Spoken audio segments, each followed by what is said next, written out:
제가 이제 처음엔 저도 시행착오를 굉장히 많이 겪었어가지고 잃었던 돈도 되게 많거든요. 그래서 이제 그런 시기 다 이제 겪고 지금 현재는 대출은 하나도 없고 전체적으로 순자산, 제 전세보증금까지 다 합하면 한 35억 정도? 아무래도 주식을 많이 갖고 있어서 날마다 약간 올랐다가 빠졌다가 하고 있습니다.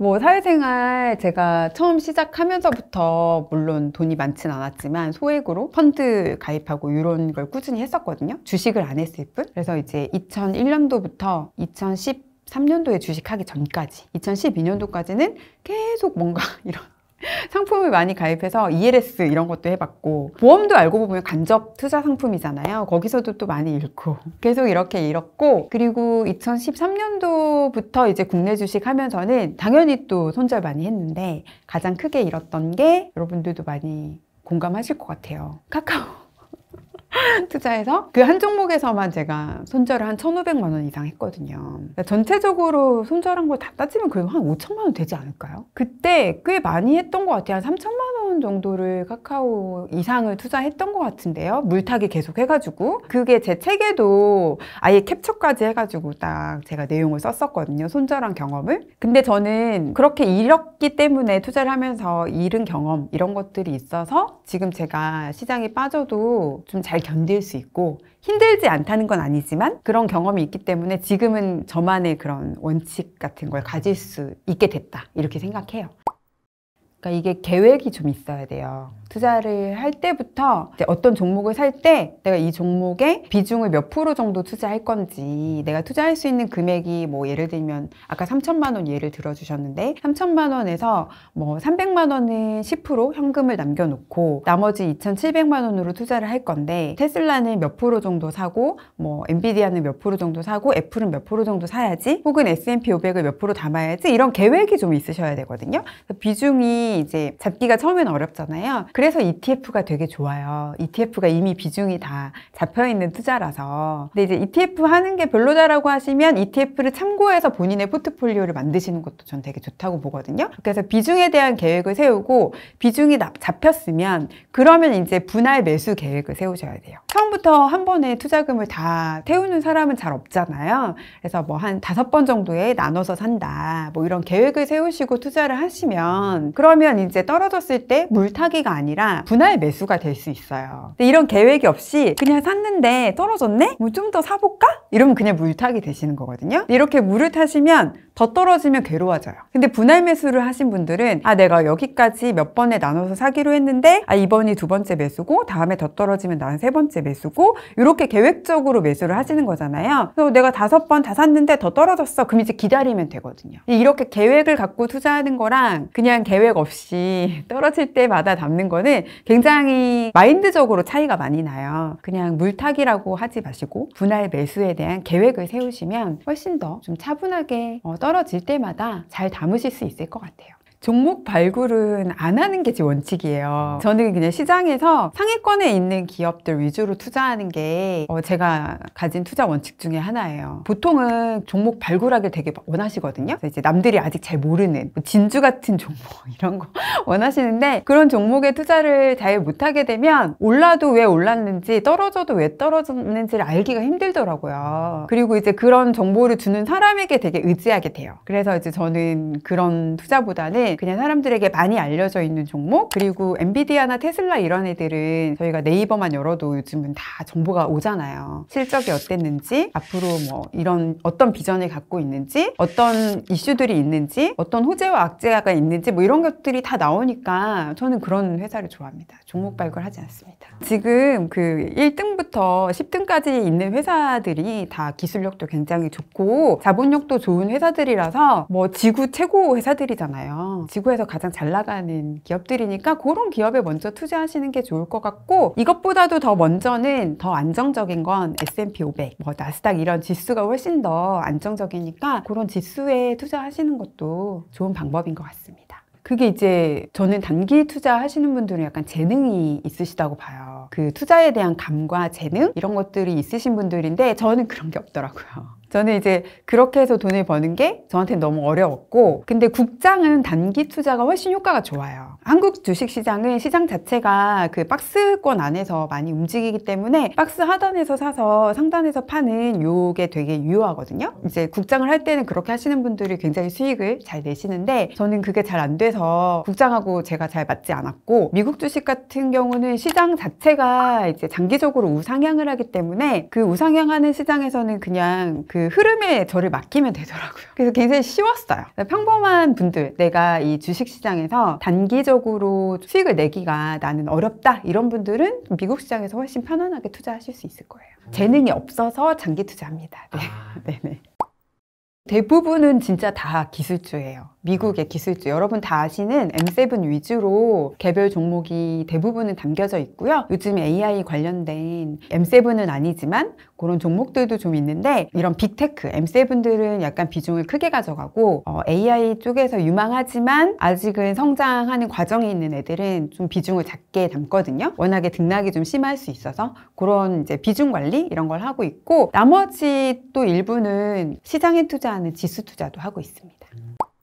만약에 지금 주식 투자 처음 시작하시는 분들이라고 하면 목표가가 있는 게 저는 필요하다고 생각하고, 그리고 매수할 때 내가 이 회사를 왜 샀는지를 좀 이유를 억지로라도 만드셔야 돼요. 그래야 그 이유가 소멸되면 매도를 할 이유가 생기는 거거든요. 근데 이제 이 매수 이유가 없으면 계속 고민돼요. 보통 한 20% 30% 정도 수익 나면, 원래 국장에서는 그 정도 수익 나면 진짜 많이 난 거라서 30%? 나 이거 팔까? 수익 실현할까? 이런 고민 진짜 많이 하시는데, 미국 주식을 국장처럼 하시면 안 되거든요. 그래서 미국 주식은 좀 더 길게 봐야 되고, 그래서 매수한 이유를 좀 억지로라도 몇 가지 세워두면 이 이유들이 사라졌을 때는 반드시 매도를 해야 되고, 이 이유가 여전히 존재하지만 내가 목표한 수익률에 도달했다라고 하면 어느 정도는, 다 팔지 않더라도 어느 정도는 수익 실현을 해서 좀 자산을 확보해 놓는 것도 저는 필요한 것 같아요. 근데 지금은 저는 이제 쓸 돈도 있고 정말 여유로운 자금으로 투자를 하고 있어서 뭐 목표가라던가 이런 걸 정해놓고 있지는 않습니다. 뭐 예를 들면 그럴 수 있잖아요. 테슬라나 엔비디아 같은 회사가 대표가 바뀔 수도 있고,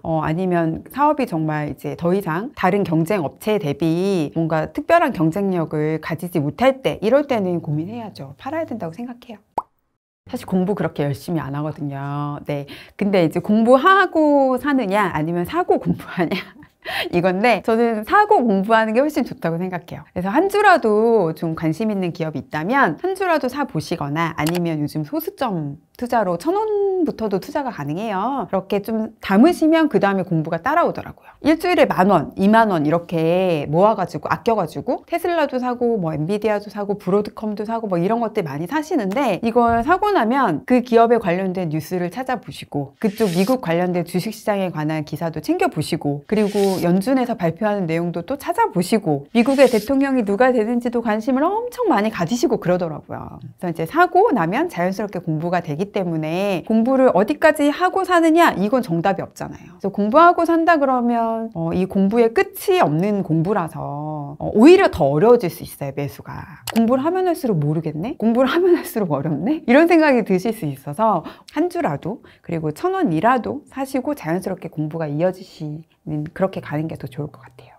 저는 지표 사실은 그냥 그렇게까지 신경 쓰진 않아요. 어차피 장기 투자를 할 생각으로 투자를 하고 있고, 경기는 어차피 순환하거든요. 좋았다 나빴다의 반복이라서, 그리고 주식도 거기에 맞춰서 올랐다 떨어졌다 하는 게 너무 당연하기 때문에 그런 지표들에 그렇게 크게 신경 쓰진 않습니다. 그것보다 더 중요한 건 경기 순환과 주식의 오르고 내림을 받아들일 수 있는 내 생각, 네, 태도인 것 같아요. 그래서 여러분한테 뭐 지식 이런 것들을 너무 많이 갖추려고 하시기보다는, 그거는 어떻게 보면 양념 같은 거예요. 양념은 없어도 요리가 가능하잖아요. 그거보다는 메인 요리를 갖추시는 게 더 필요하고, 메인 요리라는 건 결국 내가 이 투자자로서의 나의 마인드 그리고 멘탈, 요거니까 이거에 더 집중하셨으면 좋겠거든요. 제가 좋아하는 책이 있는데, 전 시장이 떨어질 때 불안하잖아요. 저도 사람이니까 무섭거든요. 그래서 그때마다 제가 반복해서 읽는 책이 있어요. 이제 켄 피셔라는 분이 쓴 주식시장은 어떻게 반복되는가 라는 책이 있는데, 그 책이 정말 저에겐 도움이 많이 되거든요. 그런 책을 읽어보시면 좋을 것 같고, 아니면 다른 책도 좋으니까 여러분들이 투자하시면서 내가 이 시장의 흔들림, 불안함 이런 것들을 이겨낼 수 있는 나만의 반려도서? 이런 걸 하나 만드셔서 그럴 때 그런 독서를 하시면서 그 시기를 넘기시면 이게 반드시 그 뒤에 더 좋은 상황이 연출이 되거든요. 이게 떨어지고 나면 반드시 더 크게 올라요. 그래서 고기를 잘 이겨내실 수 있는 방법을 만드시는 게 그게 더 필요한 것 같아요. 2021년도에 퇴사를 했어요. 제 원래 꿈이 대기업에 들어가는 게 꿈이었거든요. 대학 다닐 때 왜 꿈은 좀 이렇게 사회생활 멋지게 해가지고 성공한 커리어 우먼이 되고 뭐 이런 꿈 그랬었는데 제가 이제 시작을 계약직 직원으로 출발을 했어요. 대기업 직원이 아니라. 그러다가 이직을 하고 또 이직을 하고 뭐 중간에 대학원도 가고 막 이랬거든요. 결국은 제가 2007년도에 대기업에 입사를 한 거예요. 이런 수많은 과정을 거쳐서 입사를 했는데 입사하고 6개월 만에 퇴사해야겠다 이렇게 꿈이 바뀌더라고요. 그래서 되게 직장 생활이 좀 녹록지 않았어요. 저한테는 그 대기업의 촘촘한 시스템이 좀 힘들더라고요. 근데 그냥 무턱대고 나올 순 없으니까 어차피 그만두고 다른 회사에 가도 또 똑같을 거니까 여기에서 내가 경제적 자유를 찾고 나가자 이렇게 마음을 먹었고 그래서 그 회사에서 거의 14년 일을 했어요. 14년 일을 하다가 코로나19 때 2020년에 그때 자산이 한번 크게 불어나면서 한 1년 정도 회사를 더 다니고 2021년도 8월 14일에 퇴사를 했습니다. 진짜 너무 그만두고 싶었죠. 그래서 저는 아이들한테 학원 많이 안 보냅니다. 왜냐면 얘 열심히 가르쳐서 좋은 대학 보내봤자 그래서 좋은 회사 들어가봤자 얘도 경제적 자유를 꿈꿀 거잖아요. 그래서 학원을 많이 안 보내고 정말 최소한 영어학원, 수학학원 여기만 보내고 나머지는 다 주식 투자 걔들도 해주고 있어요. 알려주진 않고 지금은 제가 대신 해주고 있죠. 그러니까 제가 처음에 주식 투자 들어갈 때 막 닥닥 긁었더니 1억이었어요 라고 말씀드렸잖아요. 그때도 손해를 많이 봤어요. 그때는 이제 뭐 보험도 좀 많이 갖고 있었고 종신보험, 연금보험 이런 것들 그리고 잘잘하게 펀드들 많이 갖고 있었는데 다 수익이 안 났었거든요. 근데 주식을 하려고 하다 보니까 얘네를 돈을 다 이제 해지하고 꺼내와야 투자할 돈이 생기잖아요. 그러면서 또 손해를 꽤 본 거예요. 이제 내가 주식을 이제 요거 시작하는데 이 손해본 만큼은 내가 벌어야 된다. 이거보다는 더 벌어야 손해를 안 보는 거다. 무조건 벌어야 된다. 이렇게 생각을 한 거죠. 근데 이제 그 사이에서도 주식을 하고 나서도 계속 이제 손해를 봤잖아요. 그러면서 벌어야 된다라는 금액이 계속 커지는 거예요. 내가 여기서 이걸 그만두면 잃고 그냥 끝나는데 그만두지 말고 될 수 있을 때까지 끝까지 하면 그러면 이게 과정이지 결론이 되는 게 아니니까 내가 포기하지 말아야 된다. 이건 과정이다. 이렇게 생각하면서 좀 버텼던 것 같아요. 남편은 몰랐어요.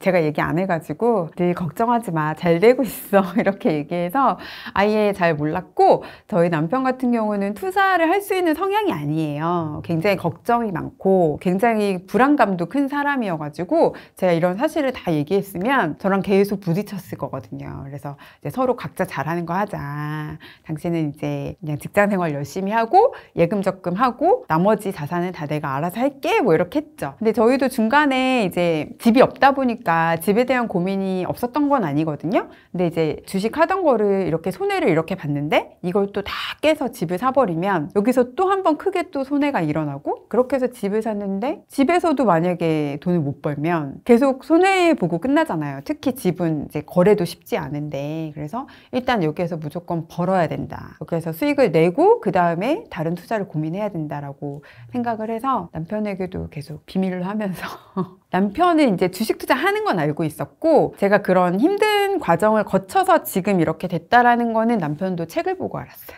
계속 잘 되는 줄 알았대요.